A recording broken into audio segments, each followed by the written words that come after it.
Dentro de los materiales que nos vamos a encontrar y hemos clasificado de la forma en que reaccionan ante la presencia de un campo magnético, llegamos a la última clasificación, que son los materiales de de comportamiento ferromagnético o lo que denominamos ferromagnetismo. Generalmente son todas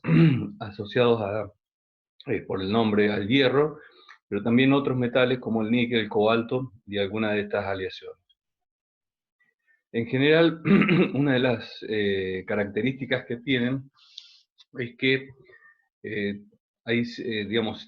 tienen cierta tendencia a que sus magnetones a nivel atómico estén medianamente alineados en determinadas regiones, o sea, estos magnetones se orientan paralelamente entre sí, y estas regiones se le denominan dominios magnéticos. En forma natural, en la mayoría de estos metales, estos dominios están desordenados entre sí, de tal forma que el magnetismo, como lo habíamos definido, neto, o sea, la sumatoria de todos los momentos dipolares magnéticos del material, se encuentran en tantas direcciones como sea posible, por lo tanto el magnetismo neto es igual a cero. Pero en el caso de que se lo someta a un campo magnético externo, apenas hay comienza a, interactuar con un campo magnético, estos dominios tienden a orientarse o se tienden a reforzar aquellos dominios que están en la dirección del campo, mientras que los dominios que no están en la dirección del campo tienden a disminuir o hacerse más pequeños. A medida que el campo va aumentando, esta tendencia crece y a su vez también las fronteras o las áreas de estos dominios tienden a hacerse cada vez más pequeñas. Bien, hasta un cierto punto, hasta un cierto límite, en donde se alcanza un valor y a pesar de que se puede llegar a seguir incrementando el campo magnético, no se van a observar efectos de magnetización en los materiales. A esta condición se le denomina magnetización de saturación. Y esto se observa en la curva que vemos acá, en donde pasado un cierto punto hay una tendencia a mantenerse en ese valor máximo de magnetización, independientemente de que sigamos incrementando el campo magnético.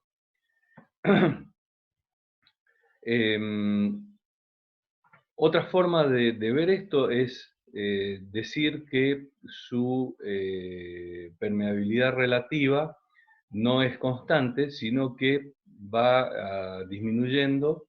conforme aumenta B0. Recordemos que la permeabilidad relativa era tanto cambiaba o qué tanto se modificaba. Era un coeficiente que nos indicaba cómo era la reacción del material frente al campo magnético. Entonces, al principio se observa que tiene una gran reacción y pasado un cierto punto esta reacción comienza a disminuir. Por eso es que esta es otra forma de analizar el efecto de la magnetización de saturación en lugar de los dominios magnéticos. Esta quizás es más sencilla desde el punto de vista práctico. Muchos de estos materiales ferromagnéticos tienen una característica, que una vez que se alcanza una determinada magnetización, si comenzamos a disminuir el campo magnético externo y llegamos al punto en donde el campo magnético externo es igual a cero, quedan estos dominios orientados de una manera prevalente, o sea que desde el punto de vista del análisis que estamos haciendo queda un magnetismo remanente en los materiales, de tal manera que se comportan a su vez como imanes permanentes. Este sería el caso, por ejemplo, de los imanes naturales, en donde existe esta orientación, este predominio de ciertos dominios magnéticos y por lo tanto presentan este magnetismo permanente. Bien, para poder revertir esa situación hay dos técnicas, bien. Una de las técnicas, que aunque parezca un poco, digamos, que no tiene relación con el electromagnetismo, es golpear fuertemente el material. Bien, si uno golpea fuertemente estos materiales, se desordenan estos, digamos, estos dipolos magnéticos y disminuye el material. Otra de las formas es calentarlos hasta un punto en donde la agitación térmica hace que se desordenen estos, estos materiales. Esa, por ejemplo, es una técnica que se usa en la forja, en donde se, digamos, a los efectos de poder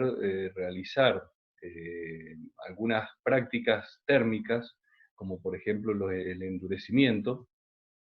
se busca digamos, se busca que el material alcance una temperatura en donde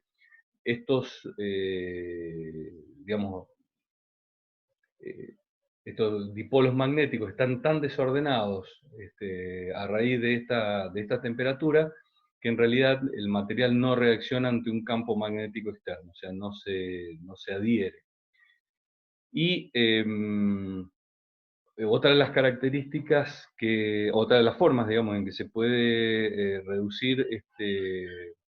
este magnetismo remanente es colocar un campo magnético externo, pero en sentido inverso al que se colocó inicialmente. De tal manera de que lo que se consigue es que hay un reordenamiento de estos, digamos que de las direcciones de estos dipolos magnéticos, hasta que se llega a una situación en donde estos dominios están equiparados entre sí y el magnetismo es igual a cero. Bien, si a partir de ahí, una vez que se alcanza este punto, se retira el campo magnético, el material queda desmagnetizado. Bien, sin embargo, si se siguiera aumentando la intensidad del campo magnético, se lograría que estos dominios se orientaran en sentido contrario, siguiendo la dirección de este campo magnético externo, y nuevamente se produce el efecto que al retirarlo queda un magnetismo remanente, pero en sentido contrario. Por lo tanto, para desmagnetizarlo hay que hacer el procedimiento inverso, o sea, invertir o colocar un campo en el mismo sentido en que se hizo originalmente. En el caso de que el campo magnético externo, como vamos a ver más adelante, fuera variable, esto es, que fuera alternándose en uno y otro sentido, se va produciendo un movimiento, digamos, una magnetización y una desmagnetización para magnetizarse nuevamente en sentido contrario y volver a desmagnetizarse del material. Este movimiento de los dominios magnéticos en realidad es movimiento dentro del material. Este movimiento dentro del material es energía que necesitamos para producir este movimiento, con lo cual se incrementa la energía interna del material y por lo tanto se calienta. Bien, a este fenómeno, digamos, a este fenómeno de magnetización, desmagnetización remanente se lo conoce como histéresis o ciclo de histéresis. Bien, y la característica que tiene es que en los materiales que presentan este ciclo de histéresis se observa que hay un calentamiento del material si este proceso se hace periódica y repetitivamente, bien, por este aumento de la energía interna. Por eso es que en las máquinas eléctricas lo que se buscan son materiales que tengan su magnetismo de saturación muy elevado, pero que presenten, digamos, se desmagneticen con un pequeño campo. Entonces, lo que se vería es que, a ver, no lo tengo, pero bueno, el ciclo el ancho digamos, para los campos, o sea, con muy poquito campo externo, se magnetizan rápidamente, se alcanza la saturación mucho más arriba, y sucede lo contrario, con un pequeño campo inverso se desmagnetiza.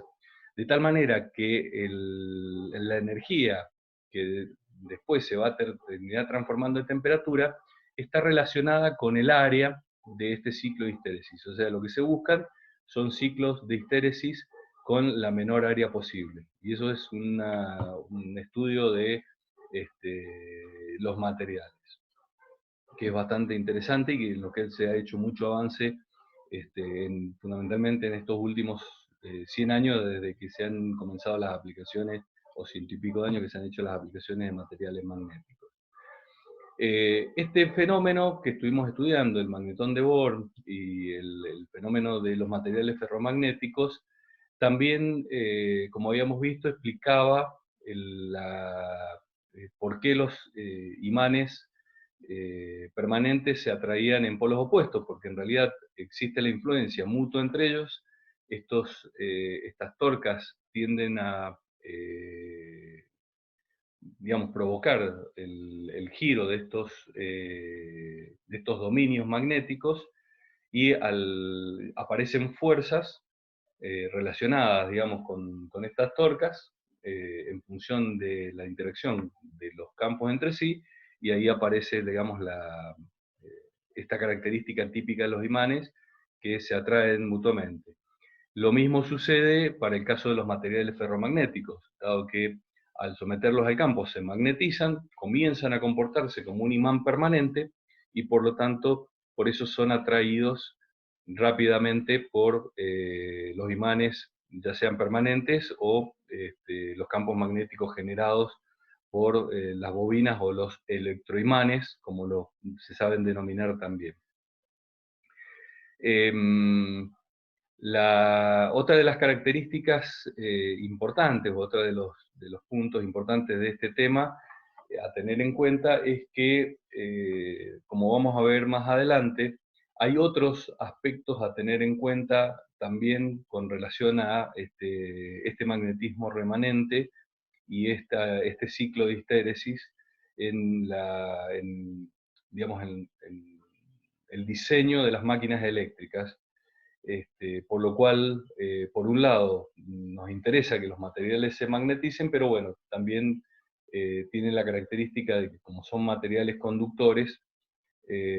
vamos a ver que hay otros efectos provocados por esta variación del campo magnético externo. No lo he puesto acá, pero a ver, creo que no lo había puesto, no lo he puesto acá en valores, pero en general la permeabilidad relativa de los materiales ferromagnéticos suele ser de varias miles de veces. O sea, fíjense que en el caso de los materiales paramagnéticos era apenas una milésima aparte lo que variaba el campo. En el caso de los diamagnéticos la variación era más chica todavía, era de 10 milésimas, millonésimas partes del campo magnético, mientras que en los materiales ferromagnéticos, perdón, y la susceptibilidad en el caso de los diamagnéticos era negativa, en el caso de los ferromagnéticos la susceptibilidad es positiva, y es muy grande, lo mismo que la permitividad relativa, o sea, que es de varias miles de veces eh,